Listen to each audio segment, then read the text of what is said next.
Well, welcome to today another session with Paul Werndly. Today we're going to be talking about wines, how we're going to have a healthy way of we should be taking our wines, and some pairings with tapas. So Paul, maybe just give us a quick intro and we go from there. Okay, so I'm a health food chef, food as medicine educator, and a clinical herbalist. So I've studied background in food as medicine. And my main drive is actually education.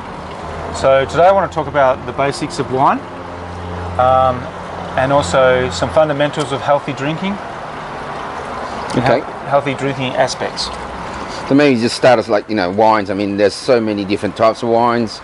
You got reds and the whites. Is there a way you can give us a basic understanding? Yeah, thanks, Noel. Well, wine is basically fermented grapes. Grapes hold the sugar. Like I said in another video, that you either got starch or sugar as the fundamentals of alcohol production. Then you introduce the yeast. That can be Saccharomyces cerevisiae, okay?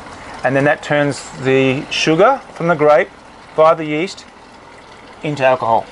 It's a very simple, ancient process, okay? One of the spin-offs to that process is carbon dioxide, which when trapped is turned into champagne, or you got these still wines where the gas is released. Other components, as the yeast are turning the sugar from the grapes into alcohol, other components are spun off, like malic acid, citric acids. There's certain acidic compounds that are spin off besides CO2 in that production.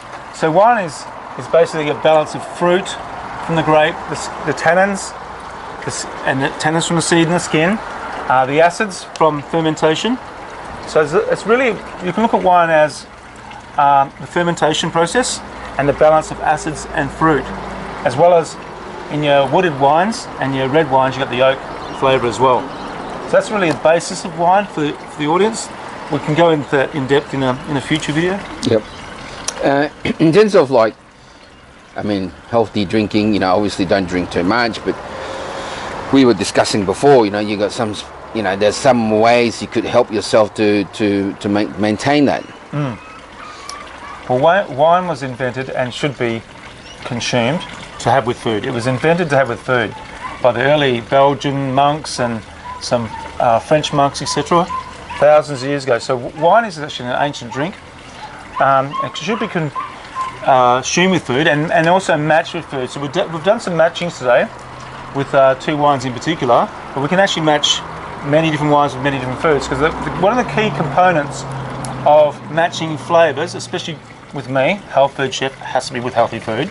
Okay, I don't compromise there. You've got to either complement the flavour of the wine or oppose the flavour of the wine, but not cancel the flavours. So for instance, a hummus can be very tangy, but if you have that with tangy wine, they can actually cancel each other out.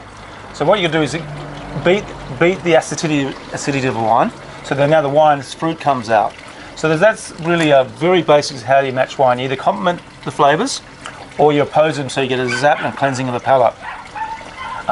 If you actually match them too closely with the food, there's a cancelling out effect of the flavours. So also matching with low carb tapas, and I'll explain that in this video, in other videos, that if you actually match them with alcohol, is treated like alcohol, and the sugars in wine are treated like a sugar in the body, so you get a spike of insulin. So if you're using low carb tapas like your nuts, avocados, maybe some pickled fish or some smoked fish, some cheeses, some capers, olives, you're really matching without the chips and the crackers and the etc. You're actually really increasing the health benefits and the digestive benefits of wine. All right, Paul, maybe you can just give us an idea of how we can sort of help ourselves to have a healthy way of drinking wine. Good question, Noel. So the best thing to do there is step one is the best quality wine you get your hands on. So nothing mass produced with lots of preservatives, etc., which should attribute to the hangover and feeling the nutritional degradation. So the best quality, hopefully locally produced wines. Boutique wineries are really good. Drink your water spritzer, your lemon water, sea salt and spring water spritzer with your wine, before, with and after. I mentioned that tip earlier, when you, instead of sipping your wine with your glass here. When you have a sip, put your glass a little bit further away. That helps you actually. You're just talking now. Talking more is actually very important because when you're talking, you're not sipping. So then when you're talking, you have to like think about having a sip. But when you hold it here, your sip rate can be higher. So that's also a good tip. Eat while you're drinking, because really wine was made for having with food, and food is for having with wine. And also you can look at actually taking in the amino acids glycine, glutamate, to increase your glutathione in your body, which helps you process alcohol from alcohol through to acetate, which is the end product of alcohol metabolism. Okay. So that's the best way to modulate and make drinking healthier, because the acids in wine actually stimulate digestion. They stimulate your flavours, your salivation, and they actually are good for digestion. Especially sharper white wines are very good for digestion. Okay. All right, maybe this is a good time we can maybe do some pairings of your food in your wine. And yes, a Riesling. Now Riesling's typically very, very dry, and it can actually go to sweet if it's a late harvest. But a Riesling is a beautiful wine and very, very underrated to have with food. So because Riesling's got that sharp, acid, lemony, citrusy aspect in the background, what you can do with, say, your blue cheese, your capers and your smoked seafood here is get a lemon, okay, slice the lemon, then squeeze that all over your platter, because what you're doing there is bringing the acidity of your platter to a higher level, a tangier level. Now, when you taste this beautiful Riesling, this is from Perongarup, this one, so it's a local boutique winery. If you taste that Riesling here, okay, and then you're having this platter, now you can squeeze lemon juice right over your whole platter with your fish and your prawns, etc. When you actually taste some of these foods here with the lemon juice, and there you go, there's your Riesling, Perongarup region Riesling. Riesling is actually a cold climate grape. Okay, so have a sip of that. Beautiful subtle flavours. Then if you have actually some tapas with the lemon juice on it, and then have another sip. Grab a few different things there together, like some capers and smoked fish, etc. See that acidity I brought into that platter there. Now revisit your wine. And that flavour component. You see that flavour component there? You actually get a different flavour from the wine. So then what you can do there is get your guacamole, which is a creamier consistency. Have that with it, and you'll find that the wine, the Riesling, will cut straight through that creamy aspect of the flavour. So then we're mixing, matching the flavours there of the wine, and you're getting different aspects there. We can also use smoky flavours like smoked paprika, extra sea salt, West Australian sea salt, to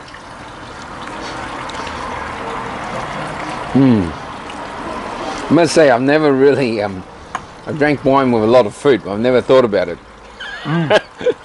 That's the thing. This is a part of healthy drinking. Is enjoying the flavours of the food and the wine, and the dance on your palate.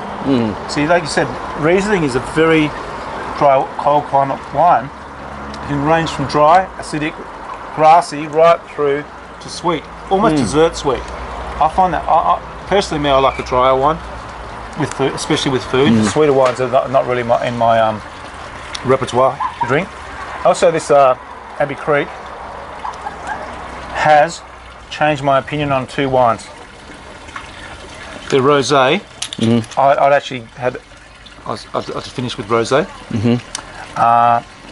One of the factors is like lolly water. I thought they were putting cordial in it, red cordial in the rosé. I had Abbey Creek's rosé. Changed I'm back on this top shelf rosé. And another wine of theirs. They make about 6 wines. Their Pinot. Pinot is another cold weather grape.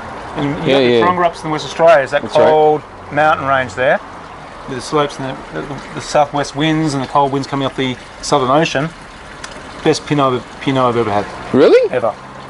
Guaranteed. I've yet to beat it, but it changed my opinion on Pinot.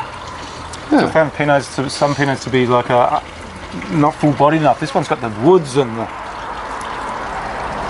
We'll give that a go. We're definitely trying that in the next sitting.